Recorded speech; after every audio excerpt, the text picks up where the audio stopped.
मेरे परिवार को और सबके अंदर बैठे परमात्मा को मेरा प्रणाम। मैं आराधना अरोड़ा अपने channel Aradhana Arora the unique प्राणा में आपका स्वागत करती हूँ। साथ ही आप सभी साधकों से मेरी रिक्वेस्ट है, अगर मेरे थॉट्स, मेरे सेशंस आपके लिए मोटिवेशनल हैं, आपको इंस्पायर करते हैं, आपके लिए यूजफुल हैं, नई राह देते हैं, तो आप भी उनको और साधकों के साथ शेयर जरूर करना।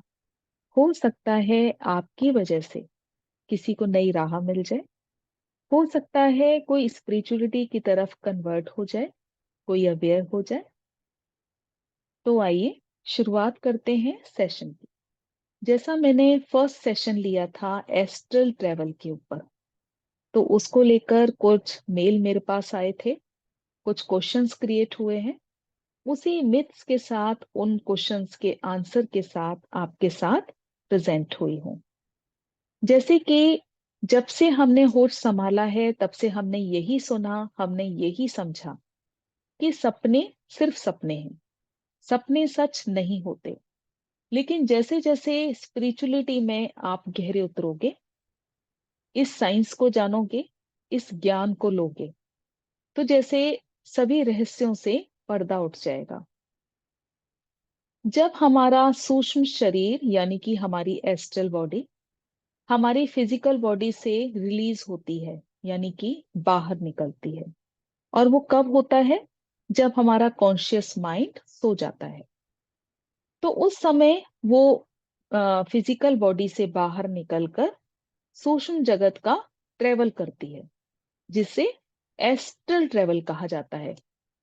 और हमारे अंदर जितनी भी भावनाएं हैं, जितने भी विचार हैं, उन सबको वो अनुभव करती है। किसी से मिलना होता है तो वो मिलकर आती है। अगर उलझे हुए प्रश्न हमारे अंदर हैं तो उन प्रश्नों का उत्तर लेती है। क्योंकि हमारे अंदर बहुत सारी चीजें ऐसी होती हैं कि हम किसी अपने से मिलना चाहते हैं, किसी से बात करना चाहते हैं, किसी से कुछ पूछना चाहते हैं, अपने मन पसंद की जगह जाना चाहते हैं, कोई काम पूरा करना चाहते हैं, लेकिन किसी ना किसी रीजन से हम वो कर नहीं पाते। तो यहाँ क्या होता है कि वो एस्ट्रल ट्रेवल करके वो सारे अनुभव लेती है। और कुछ अनुभव आप भी ले चुके हो। जी हाँ, कई बार आपने देखा होगा कि सडन ही आप सोते हुए उठ जाते हो और उस कंडीशन में आप रो रहे होते हो, और सचमुच आप उन आंसुओं को अपने अंदर फील करते हो कि आप रो रहे हो। तो ऐसा इसलिए होता है क्योंकि वो एस्ट्रल ट्रेवल करके एक्सपीरियंस लेती है, जो भी आपकी थिंकिंग रही होगी, या फिर आप किसी ऊंचाई से नीचे गिर पड़े, ये भी आप फील करते हो। ऐसा बहुत बार होता है। तो अब इससे रिलेटेड जो क्वेश्चंस हैं, जैसे कि अगर एस्ट्रल बॉडी हमारी फिजिकल बॉडी से रिलीज होती है तो क्या ये रिस्की है? या फिर अगर ये रिलीज होती है तो ये क्या श्योरिटी है कि ये वापस आएगी? यानी कि फिजिकल बॉडी से जब एस्ट्रल बॉडी बाहर निकल गई तो ये क्या श्योरिटी है कि ये वापस आएगी?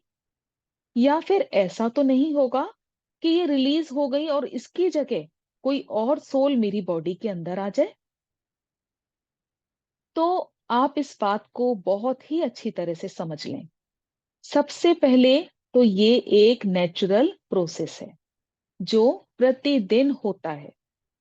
हाँ, ये जानकारी आपको अब मिली है, मे बी ये पहले से भी हो, लेकिन ये जो प्रोसेस है ये होता ही है। और दूसरा कि कहीं कोई और सोल तो मेरी बॉडी के अंदर प्रवेश नहीं कर जाएगी। तो आप ये बात बहुत अच्छी तरह से समझ लें कि सभी सोल के पास, उनके पास एक सूक्ष्म शरीर होता ही है। भले फिजिकल बॉडी ना हो, लेकिन ये एस्ट्रल बॉडी जरूर होती है। यानी अगर हम सिर्फ और सिर्फ आत्मा की बात करें तो कोई आत्मा प्रवेश नहीं कर सकती। क्योंकि उसके पास स्वयं का सूक्ष्म शरीर होता है। और तीसरी सबसे इंपॉर्टेंट बात, ये जो हमारा सूक्ष्म शरीर है जो एस्ट्रल ट्रेवल करता है, ये हमारी भौतिक शरीर से एक सिल्वर कॉर्ड के द्वारा जुड़ा रहता है। जैसे स्वयं हमारे अलावा कोई भी आत्मा तोड़ नहीं सकती, कोई भी शक्ति तोड़ नहीं सकती, और ना ही उसमें इंटरफियर कर सकती है। तो यानी आप निश्चिंत रहिए, ये पूरी तरह से सेफ प्रक्रिया है, क्योंकि सिल्वर कॉर्ड का जो कनेक्शन है वो हमारी एस्ट्रल बॉडी से, वो सॉरी फिजिकल बॉडी से बहुत ही स्ट्रांग है।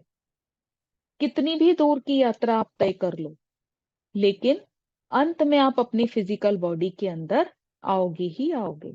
ये पूरी तरह से सेफ है। आप कई बार इसका अनुभव कर भी चुके होते हो। जैसा मैंने अभी आपको बताया, झटके के साथ उठना। कई बार आप ऐसा फील करते हो कि सडन आपको तेज तेज प्रेशर देके उठाया जाता है, या फिर आप खुद उठ जाते हो। तो आप ये चीज फील करते हो कि एकदम से झटका लगा और किसी चीज ने आपके शरीर में प्रवेश कर लिया। अब आप इस चीज को फील करना। तभी ऐसा कहा जाता है कि अगर कोई गहरी नींद में है, या इवन नींद में भी है, या ध्यान में है, तो उसको इस तरह से ना उठाया जाए, क्योंकि ऐसे समय पर फिजिकल बॉडी के अंदर जो एस्ट्रल बॉडी प्रवेश करती है, उसको भी फिर झटके से प्रवेश करना होता है। तो इसलिए अगर किसी को उठाना भी है, तो आप आराम से पोलाइटली उसको उठाएं। अब जो इम्पोर्टेंट बात है वो ये है कि आपको इसको अच्छी तरह से समझना होगा कि हमारा एस्ट्रल बॉडी है, वो हमारे शरीर के अंदर लास्ट में प्रवेश करके ही रहती है। किसी भी गलत इंफॉर्मेशन में आप ना फंसें, ये बिल्कुल पूरी तरह से गलत है। सत्य यही है कि आप पूरी तरह से सेफ हैं। सेफ क्यों है? क्योंकि ये नेचुरल प्रोसेस है, और ये प्रोसेस होता ही है। अब तीसरा मिथ जो है वो ये कि जैसे आप पूरे होश में, और कई बार बैठे बैठे आप सोचते रहते हैं कि आप किसी से जाकर मिले, या किसी ऐसी जगह पर चले गए, आपको बहुत अच्छा लग रहा है, तो इस तरह से आप विजुलाइज करते हैं। तो क्या ये जो विजुलाइज करना है, क्या ये भी एस्ट्रल ट्रेवल है? नहीं, एस्ट्रल ट्रेवल ये नहीं है। ये सिर्फ आपकी इमेजिनेशन है। और इमेजिनेशन में आप कहीं भी जा सकते हो, किसी से भी मिल सकते हो, किसी से भी बात कर सकते हो। एस्ट्रल ट्रेवल का पूरा प्रोसेस आपके कॉन्शियस माइंड के शांत होने से होता है, शून्य होने से होता है, नींद में जाने से होता है, गहरे ध्यान में जाने से होता है। तो मुझे पूरी उम्मीद है कि आपको आपके सभी प्रश्नों के जवाब मिल गए होंगे। ये जितने भी डाउट्स थे वो क्लियर हो चुके होंगे। आज के लिए बस इतना ही। इतने धीरज से, इतने प्रेम से आपने मुझे सुना। आप सभी का बहुत बहुत धन्यवाद।